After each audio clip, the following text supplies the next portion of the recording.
It is. Y'all see the hats? Y'all see the hats? It is back, baby. We back. We back. Victory Monday in Atlanta. Welcome back. And I am being positive because y'all said I'm a negative person, but I'm going to be negative in a minute, though. But, hey, we got the dub 34-27 against the Washington Commanderless. They had no commanders on the field other than Debo. They missed literally everybody else. Falcons win. Offense looks good. Big storylines.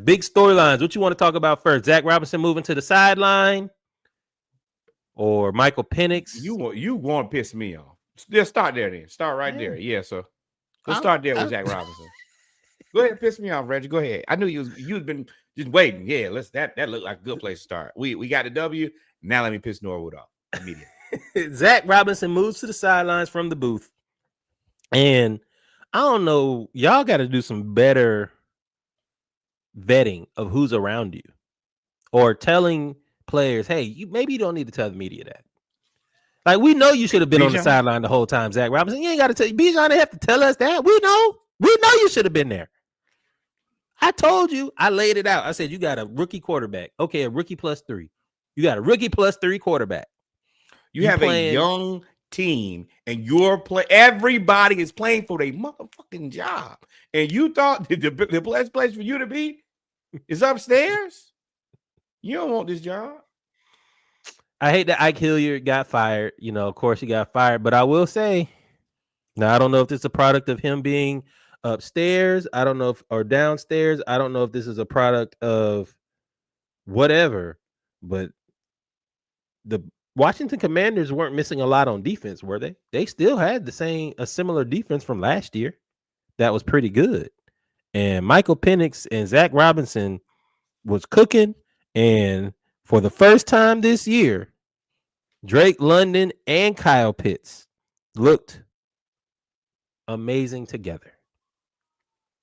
So I don't know if that's Ike Hilliard's fault or not, or if you were scapegoated. Ike Hilliard was a wide receiver coach. He ain't got nothing to do with y'all. So frustrating because it's just a waste of a guy. Yeah, he is the wide receivers coach. He went to Florida, right? Yeah, you like. And he's the wide receivers coach. Good. But the point they said they fired him was because all the receivers were on the different page, and it looked really bad against the Panthers. And yes, he was scapegoated, but it did look bad. Now all of a sudden, Zack Robinson goes down to the field, and now he looks like, okay, we know what we're doing. But it really wasn't about passing. Go ahead before I go. It wasn't about passing. No, it wasn't. But the passing game looked much better other than the one bad interception from Penix. Now, that was a bad one. And one thing that I've said, and I hate that you make me look like a fool immediately, is you haven't given the ball away. You haven't been irresponsible on possessions. You were irresponsible on that one, but outside of that, I think you played a good game. I think that you adequately checked down to Kyle Pitts when available. And he did his thing. He ran aggressively. He ran like a man. He still ain't blocking. And that pisses me off.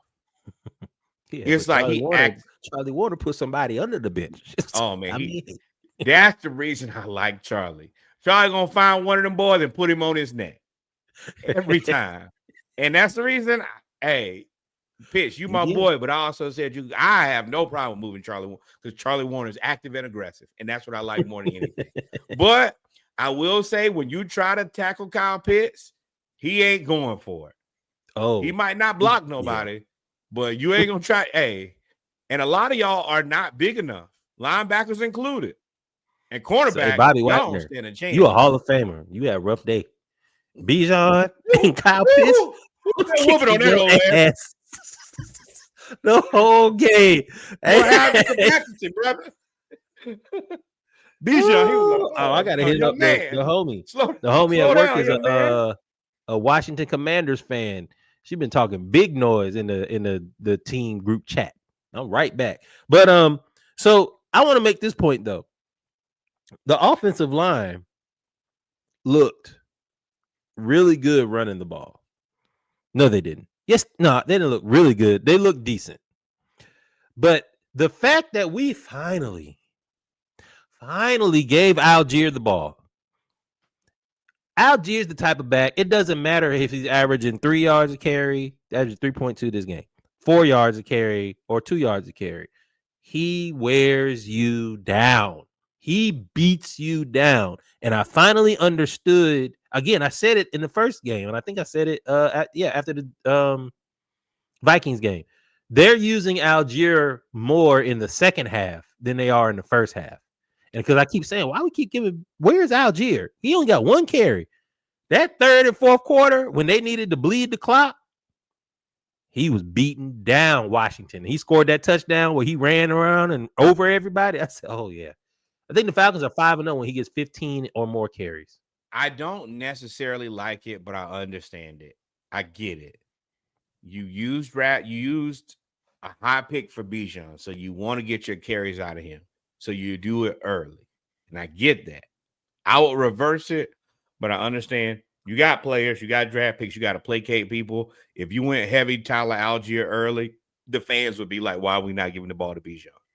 Mm-hmm. But on that one where Tyler Allgeier scored late in the game, I was for sure his goose was cooked.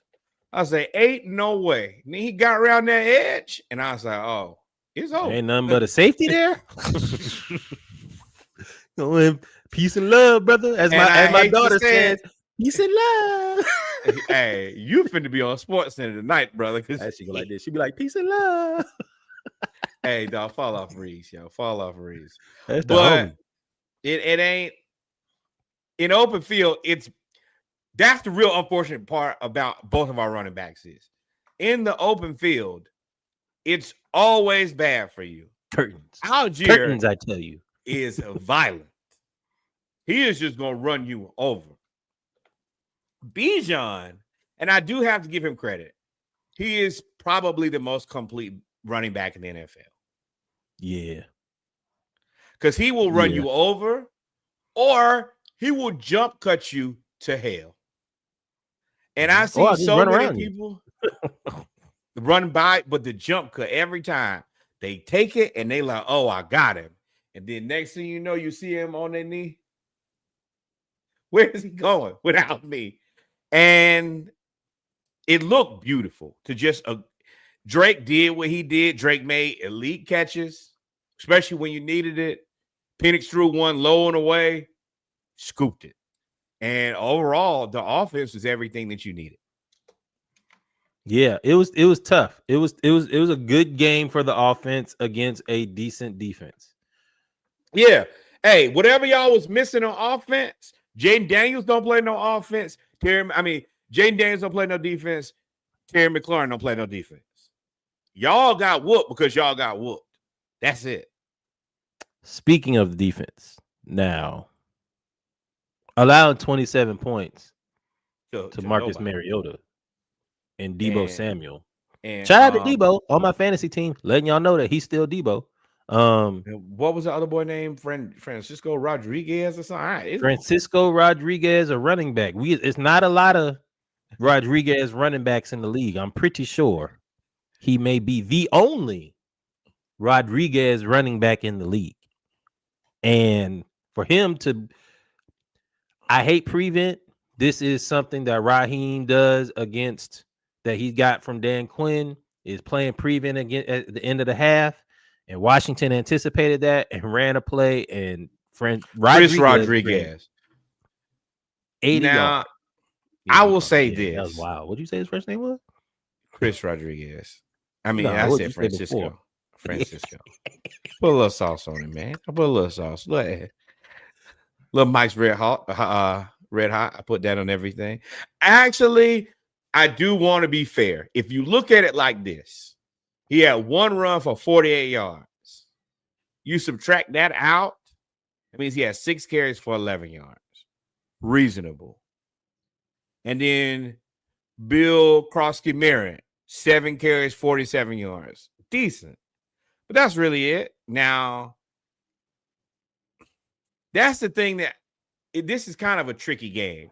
Because if you really look at the defense, played all right. Luke McCaffrey had that touchdown. He had them 2 catches, and it just looked like a lot more than what it was. But 2 catches for 21 yards. Yeah, Marcus Mariota actually. Yeah, you're right. It's not that allowed 27 points. Because we really shouldn't have allowed that. But and that's what I lost my train of thought. That's what it was. And I love D. Alford, and I don't think he played a great game. It's just that for some odd reason, there's always communication errors. Like, and in this case, in game 1 against Tampa Bay, Jesse Bates on the Emeka Ibuka touchdown. Jesse Bates got out of his zone, and that left it open. In this game, Watts. It was Watts. Because D. Alford had outside leverage because you had the corner. And Watts was supposed to be there, and he bit on a crossing route that Divine Diablo that we've already seen. We don't talk about him enough because I've never seen a linebacker that good that you don't talk about. But he's literally the eraser. He's an eraser in the middle of the field. So he was kind of getting caught up because he ain't that big, but you have to go into that knowing that, hey, the rest of y'all gonna have to help him out because he's moving side to side. He ain't always gonna be able. He's gonna get blocked sometimes at that size. Yeah. But I mean, coverage wise, he's always there. Yep. That's the only thing. It's the errors, and I can't get mad because Xavier Washington got an interception. So right. Like, what you gonna do? Billy Bowman, bro, he don't make no mistakes. He's always there. I'm nervous though, Norwood. I'm nervous, and I want to hear your thoughts about this because I don't want to be right about this, but I know I'm right because I said it. I did a whole series. Go to the Dive Team Media. You go to the Lunch Break podcast. I did a whole series called Falcons Camp Confidential, and I profiled the defensive line 3 times, and I kept telling y'all, I said, hey, stopping the run for us can be an issue because none of our defensive linemen are. Onyemata's 305. I think he's the biggest defensive lineman we got. I said, if you're going to run the 3-4, and like you said, we're going to live and die by the blitz. When you die by the blitz, you die. You dead. Ain't no recovery. And I think we need to go find a defensive tackle that can just hold the block. I would put Onyemata at defensive end, honestly. I think that because I don't like to live and die by big plays. You take out that 48-yard run, they mostly, for the most part, they managed the run game and pass game pretty well. We gave up more big plays than like something unreasonable. And I think that, Xavier Watts got beat on that play. That's what you get when you play rookies. Rookies typically don't play that well. And he got it back with the interception. You're going to have to deal with the interception. And you're going to have to deal with that. We're doing 2 things at one time that I don't think that people are understanding. We're playing a lot of rookies, and we're playing without our second in command and our cornerback 1. So you got to give your team some grace. Second, if AJ Terrell, Jesse Bates. That's one person. You were describing one person with those 2 things. Yes. Oh, and our right tackle. But on defense, yeah. Right. So you gotta figure out how to do it. And now it is scary because we play the Bills next. But then we get Niners, Dolphins, Patriots. Dolphins, no Tyreek. Hey, I won't worry about them with Tyreek. You can't beat the Dolphins. It is scary to play the Bills. And I want to talk about the Pats. And I want to talk about the Texans kind of in this conglomerate of talking about the Panthers. Talking about. Hold on, but before we're done, I think that. I was agreeing with you. I wasn't moving on. I was talking about the Bills. Yeah. But go ahead. But if you take away the emotional plays, because Luke McCaffrey almost pissed me off. I'm like, that kickoff return too. I was like, I know you ain't about to let him run this kickoff. We ain't finna lose to Luke McCaffrey. Not after what y'all did last week. I ain't going for it. So you got to be able to take the good with the bad. You got to be able to take some of this stuff of playing young players. Overall, very solid game. If we can continue to play like this, I don't care about the wins and the losses as much as can we continue? Can we play consistently at this level? I understand. If we play like this and lose to Buffalo, I'm not going to be mad. I'm going to tell you that right now. I'm not.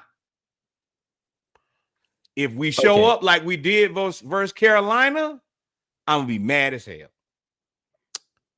I understand. I disagree that you don't care about the wins and losses because I do. And I'm sure they do. I think if you play like this every week, you can't have moral victories. You can't I have agree, a good but I showing think and be consistent and lose. If you play like this every week, the winner will take care of itself. The good thing about us playing against Buffalo is we don't play for 15 days, if I'm not mistaken. We get the bye week, and then we play October 13th. We play them on Monday Night Football. So we should have that would mean AJ Terrell's been out a month.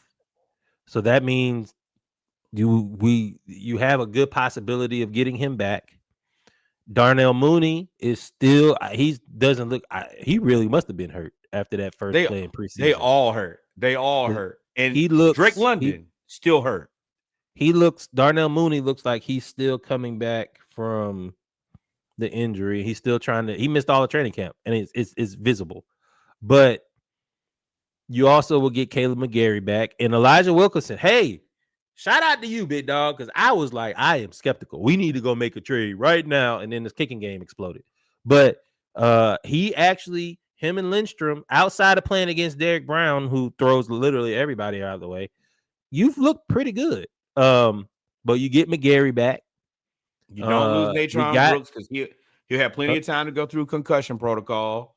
I think that Mooney can get. We also got Casey Washington back. And I mean, he only had one catch, but I mean, he's a very good route runner. And it's a guy you got to respect. He's solid. And I think that Drake's collarbone is still, when he caught that pass, the one where he was dropping to the floor, the one that I said was low and outside, you could just tell he was like, that did not feel good. And I think that he's been suffering through. So you're right. If we can get healthy and play the Bills, and you got 2 weeks to game plan. No, I ain't putting. Hey, I still don't believe now. Coaching, you gonna have to show me something. Y'all got to put a full game together for me to be happy. So, but I mean, I'm not asking for full games because I don't think we're a full team. I think that I'm trying. I know y'all hate me because I'm a reasonable fan, but we're doing a lot with a lot of rookies on the field. Yeah. Shout out. So before we move on, because I do want to talk about the Pats and the Panthers and the Texans and the Titans. What do you give us? What's our grade for the first quarter of the season? We're 2-2, which I think we kind of called that. No, I said 3-1. I think I said 3-1. Yeah. It's a C, a firm C. Because to be determined. Needs improvement. Yes. You can still fail this class, what I'm telling you.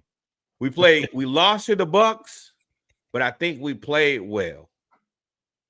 We whooped the Vikings. So we had one game where we played okay. One game that was a high. Panthers was the low of all lows. Commanders, I'll be completely honest. This is more of a slump buster than anything. Push for me. Push. I think that we lose this game if they have Jaden Daniels and Terry McLaurin and we play like this. We needed to play a vulnerable team. So you're saying if they're healthy? But I mean, if they're healthy and we're healthy, then it's a push. I don't think we played as bad either. Yeah. If we have AJ, you're right. In hindsight, but we did what we did what we were supposed to. And that's the biggest thing that I want out of this team more than worry about anything else is doing what you're supposed to when you're supposed to. Mm-hmm. What we did versus Carolina was not that. We got our ass whooped. That you can't have. And Raheem, that's your job. Yep. I want to see more adjustments. I do like we're really good. Again, we got to figure out the second and fourth quarter. We're really good in the first quarter. We're really good out of halftime. That's normally when our plays are scripted. That's normally when we come out and run a script 15 plays. Most coaches do it. When we have to make adjustments and teams start adjusting to us, we got outscored 10-7 in the second quarter, outscored 11-3 in the fourth quarter. Well, that got to comes be with able a to make the That comes with a young quarterback who's learning. Oh, this is what. And Penix will get better because he's gonna have to make a little bit more reads. But I mean, the arm talent is crazy. But you got until then, you lean into what's been getting you there, the running game, a damn running game.